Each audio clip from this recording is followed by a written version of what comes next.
नमस्कार दोस्तों, हमारे संस्कार चैनल में आपका बहुत बहुत स्वागत है। आज हम आपके लिए लेकर आए हैं पीपल पथवारी की कहानी, जो कि कार्तिक मास में अति उत्तम माना जाता है, सुनना भी और सुनाना भी। पीपल पथवारी को सींचना भी अति उत्तम माना जाता है। पीपल सींचने से कार्तिक के महीने में दुख दरिद्र दूर होते हैं, धन संपदा से घर भर जाता है। कार्तिक माह में भगवान विष्णु व तुलसी माता के साथ साथ विभिन्न देवी देवताओं की पूजा की जाती है, जिनमें पीपल व पथवारी पूजना भी शामिल है।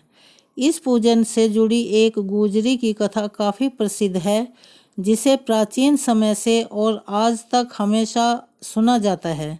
कार्तिक महीने में पीपल पथवारी पूजते हुए पूरे महीने कथा सुनना आवश्यक होता है। आज हम आपके लिए पीपल पथवारी की वही कथा सुनाने जा रहे हैं। एक समय की बात है, एक गुजरी थी। उसने अपनी बहू को एक दिन दूध दही बेचने के लिए कहा। वह बेचने के लिए गई तो रास्ते में औरतें पीपल पथवारी को सींचती हुई दिखी। इस महीने उसने औरतों से पूछा कि यह क्या कर रही हो। औरतों ने कहा कि हम पीपल पथवारी सींच रहे हैं, इससे घर में धन धान्य बढ़ता है और खोया हुआ पति भी मिल जाता है। बहू बोली, ऐसी बात है तो तुम सब तो पानी से सींच रहे हो, लेकिन मैं दूध और दही से सींचूंगी। गुजरी बहू रोज दूध दही बेचते समय पीपल पथवारी को दूध दही से सींचना शुरू कर देती है। जब सास दूध और दही के रुपए मांगती है तो वह कह देती है कि महीना पूरा होने पर वह हिसाब दे देगी। इसके बाद जब कार्तिक का महीना पूरा हो जाता है तो वह पीपल पथवारी के चरण पकड़कर वहीं पर बैठ जाती है। इस पर पीपल पथवारी ने उससे पूछा कि क्या बात है, तू यहाँ ऐसे क्यों पड़ी हुई है। तो उसने कहा कि मैंने तो पूरे महीने का दूध दही यहाँ पीपल पथवारी सींचने में लगा दिया, लेकिन आज महीना पूरा हो गया तो मेरी सास मुझसे हिसाब मांगेगी। पीपल पथवारी बोली कि मेरे पास तो पैसे हैं नहीं कि जो मैं तुझे पैसे दे दूं। यह पत्थर और पान के टुकड़े हैं, जिसे ले जाकर तू अपनी उसमें गुल्लक में रख देना या अलमारी में रख देना। बहू वही साथ ले आई और उसने उसे एक अलमारी में रख दिया। इसके बाद वह सास के डर के मारे चद्दर ओढ़कर सो गई।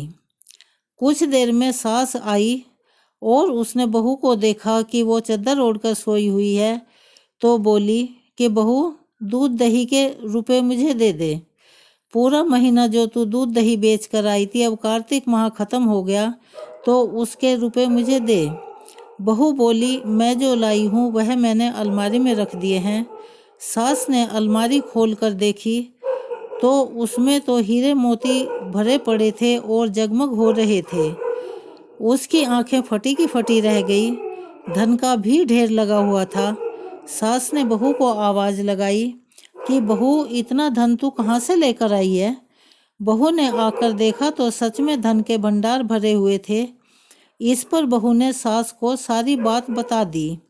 सास ने कहा कि अब मैं भी कार्तिक माह में पीपल पथवारी को सींचूंगी और तेरी ही तरह से बहुत सारा धन लेकर आऊंगी।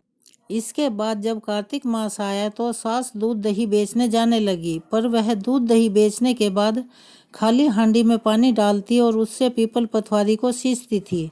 पूर्णिमा के दिन उसने अपनी बहू से कहा कि वह उससे दूध दही के रुपए मांगे।